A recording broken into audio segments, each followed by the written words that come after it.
Նշեմ, որ հակակոռուպցիոն կոմիտեի տարածած հաղորդագրության համաձայն քաղաքապետարանի 8 անձ եւ քաղաքապետ Վարդան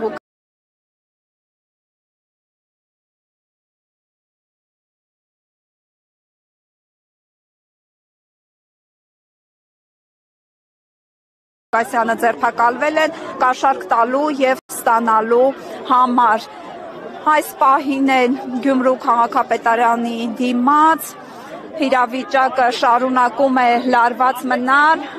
Ոստիկանական ուժերը սև բերետավորները նստեցին ավտոբուս, որպեսզի հեռանան, սակայն նրանց ավտոբուսներից իջեցրեցին, հավանաբար հաշվի առնելով, որ այս պահին հրապարակում հավաքված մարդիկ շատ են եւ իրավիճակը խիստ լարված։